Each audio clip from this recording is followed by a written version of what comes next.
discussion instead of a jam the other side approach, is $500 or $600 billion directly targeted at the problem.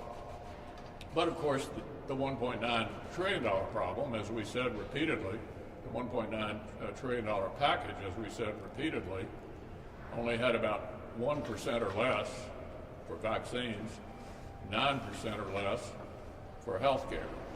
So I think this is actually one of the worst pieces of legislation I've seen pass here in the time I've been in the Senate. We believe that the American people need to learn more and more about it. And we're going to see that they do that in the coming months as we talk repeatedly about the provisions in the bill that the Democrats do not want to discuss. Well, I just wanted to say how disappointed I am that our good friend, colleague, Roy Blunt has chosen not to run again for re-election. Real loss for the Senate. He has been a difference maker here, a leader of the Senate. And Roy and I came together in the House back in 1996, 25 years ago, and served there for several years where he became the whip. He's always been a leader in both the House and the Senate. And on so many issues and so many levels has really contributed to the success that our country has seen over the past few decades. And so grateful for his service, and we'll miss him. We look forward. We've got a couple years to continue to work with him on a lot of challenges. There's a lot to do out there. And let me just sort of pick up where the leader stopped, and that is to say that the $1.9 trillion bill that the president will soon sign is something that is dramatically larger by several dimensions than it needed to be. We could have done a targeted bill. We could have done a fiscally responsible bill. Instead, we did a bill that bails out blue states, $27 billion, American people's tax dollars, to the state of California, which last year ran a surplus. Checks to illegals and inmates. A lot of the folks that are going to benefit of this, all this money, are going to be people who actually, whether you're in prison or whether you're illegal, I think most hardworking Americans would think that that's probably not a good idea to be writing checks to people who aren't here legally. And you look at all the money that's spent on whether it's schools, most of which doesn't get spent until the out years. 5% gets spent this year, 95% in years like 27, 28, which hopefully, we're hoping the pandemic's going to be long gone by then. But I just think there could have been something that we could have agreed on that would have provided additional money for vaccines. Vaccines is the most important thing that we can do right now. And instead, the Democrats went down a path that literally had payoffs for all their special interest groups. They had the multi-employer pension plan bailout. That was an $86 billion price tag in this bill. And like I said, when the American people find out all the goodies that were tucked in there for special interest groups, I think they're going to decide, notwithstanding the fact that they might be getting a $1,400 check, that this was a real boondoggle and a bad use of their tax dollars. And if you're somebody who's working hard, the little provision that was added at the end, $10,000 basically tax credit or tax exemption for people who get UI benefits. And so if you're somebody out there who's working hard, who's trying to pay the bills, you got to pay the taxes. But if you're on unemployment insurance, you get a $10,000 tax exemption for the unemployment benefits that you receive. Just a lot of stuff in there that begs the question about what were they thinking. But it was a liberal wish list. They've described it as the most progressive domestic legislation in a generation.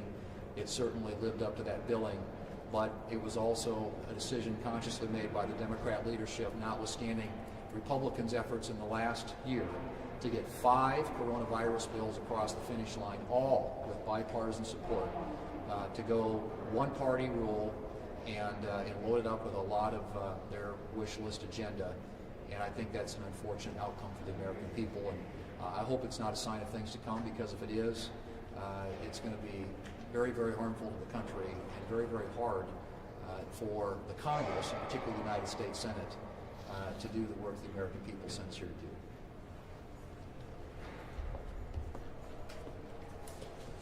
Tomorrow night, President Biden's going to address the nation. We're now 1 year into the pandemic.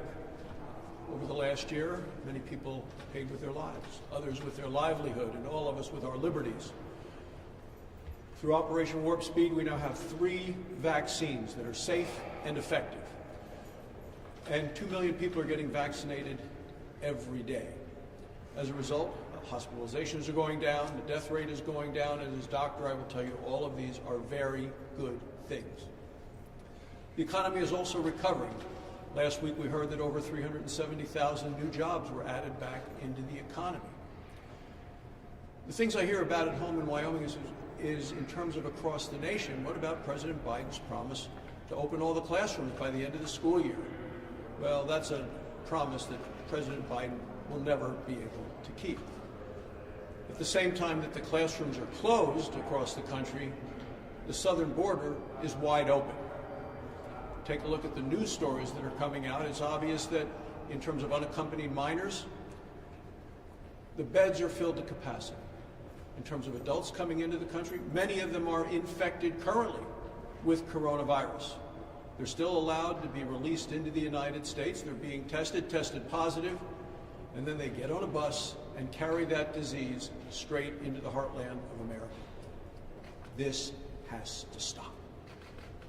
People need to make sure, the President needs to assure us that our classrooms will be open, our borders will be closed. That's what people want to hear about tomorrow night from the President of the United States.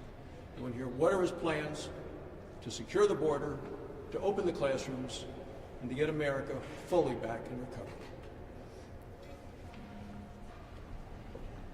Well, I want to join Dr. Barrasso in encouraging people who are willing to have a vaccine to have a vaccine. There are a certain number of Americans today that just don't think vaccines are a good idea.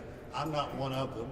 I wouldn't be in favor of legislation that required them to have a vaccine, but having the vaccine is the way that gets our economy back to normal. It's the way that gets our families back to normal. It's the way that gets us interacting again like we'd like to interact. We have some options now, and frankly, I think they're all pretty good options. You know, there's the 2 shots that really we wouldn't have if it hadn't been for the investment that we've made at NIH over the last several years. So we've got a couple of vaccines developed like no vaccines have ever been developed before. 2 shots, one 3 weeks apart, the other one 4 weeks apart. But the shot that we only have 1 shot does a great job, and you have 1 shot, you have 1 visit. 2 weeks later, you have the efficacy of that vaccine as well. There are choices here to be made. That one, 74%, I think, of the thousands of people that have been tested didn't get the virus at all. Of the other people that might have got it, the cases were often very light, and nobody went to the hospital. So if I was any American that had access to a vaccine, I wouldn't think that one of them was not as good as the other ones. I just try to find the one that met what I thought my schedule and my needs were at the time and get us all to a better place quicker. Operation Warp Speed actually worked.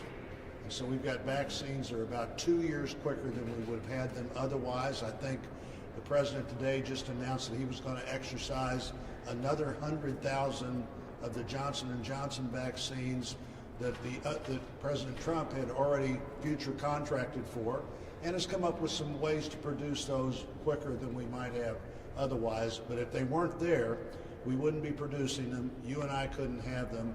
I hope every American thinks seriously about the way out of the pandemic and looks at their vaccine options and takes advantage of them as soon as they can.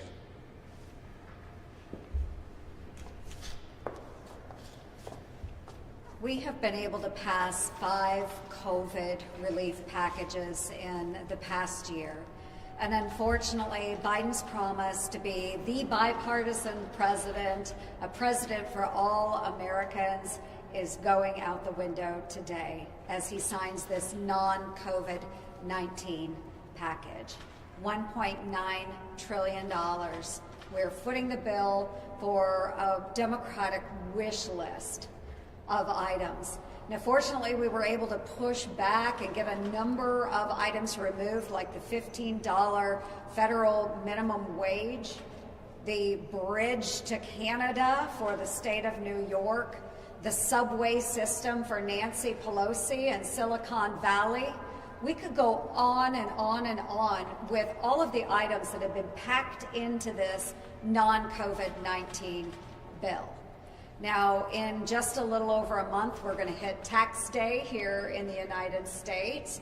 And my Iowans, every year when they're writing out, if they owe taxes, if they're writing out a check to the Treasury Department here at the federal level, or if they're writing a check to the Iowa Department of Revenue, what they never expected they would have to do is write a footnote on those checks saying, bailout for New York, bailout for Illinois, bailout for California. My hardworking Iowans shouldn't be paying to balance the budgets of states that have not been able to manage theirs, when Iowa does a tremendous job in taking care of our own finances. So I am very, very disappointed in this administration and in the Democrats for refusing to work with Republicans and for their promoting their liberal wish list over the hopes of the American people.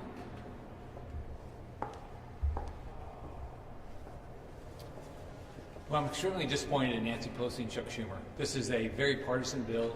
It has a lot of provisions that my colleagues have talked about, giving stimulus checks to state and federal inmates, giving checks to illegal immigrants, spending over $600 million for PBS and National Endowment for the Arts and Humanities, which has nothing to do with COVID, giving paid leave but only to federal workers. None of these things are things that people in Florida are looking forward to. I think one thing the Biden administration really has to focus on is the risk of what all this debt's going to do to us. We're sitting at $28 trillion worth of debt. This will increase our debt by at least $2 trillion. We're probably in an fiscal year that we're going to run $2 trillion deficit, where interest rates have already ticked up quite a bit since November. At 1.6%, that's like $480 billion a year just in interest expense. We've already seen gas prices go up in the last couple of months by over 50 cents a gallon. That's a big tax on the poor. So, but if we start seeing higher interest rates, it's going to push mortgage rates up. It's going to push car payments up.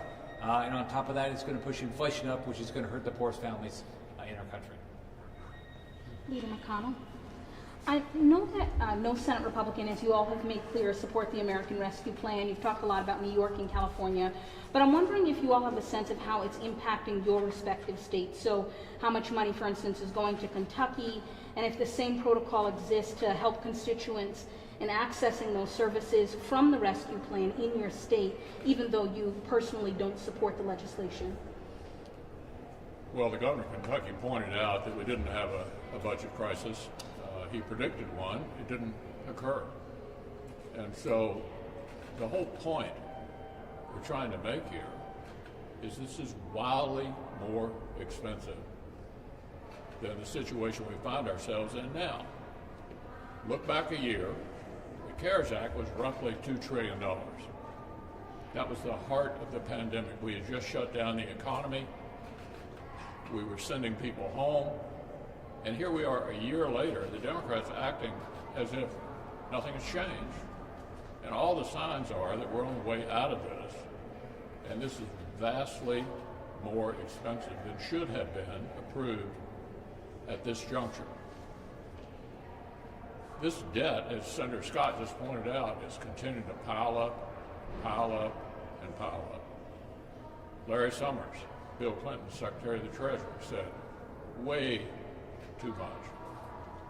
That's the point. We're doing damage to the future of this country by spending dramatically more money than we obviously need at this particular point, at which time the economy is coming back, people are getting vaccine. We're on the way out of this.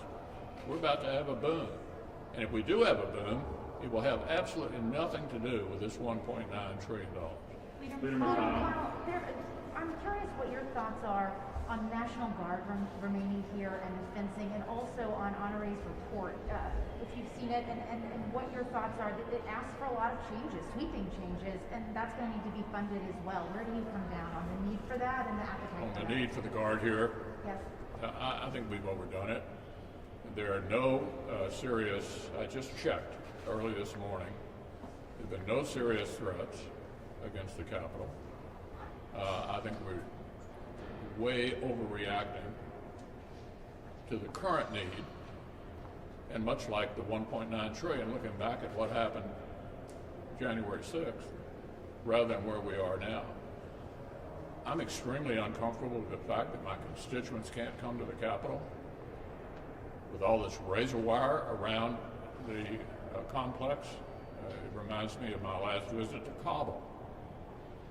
This is the capital of the United States of America. Do we need some changes? We probably do. But I think we are continuing to overreact based on current threat levels to what is needed here at the Capitol. It looks terrible to have the beacon of our democracy surrounded by razor wire and National Guard troops. Senator Manchin this weekend floated the idea of returning to the traditional talking filibuster but keeping a 60-vote threshold. What's your response to that idea? Should filibustering senators be required to be on the floor? Are you open to that? The legislative filibuster is the essence of the Senate. It's the only legislative body in the world where a majority is not enough for most things on the legislative side. It should not be changed. Senator Manchin and Senator Sinema made it clear they do not favor changing it. And we are counting on them to stand up for the institution. I will remind you all that the previous president harangued me on numerous occasions through his Twitter account about doing exactly this. Do you remember my response? No. I said no once, I said no twice, I said no 3 times, and any other time he raised it. Because I respected the institution more than whatever short-term advantage we might have achieved by doing it.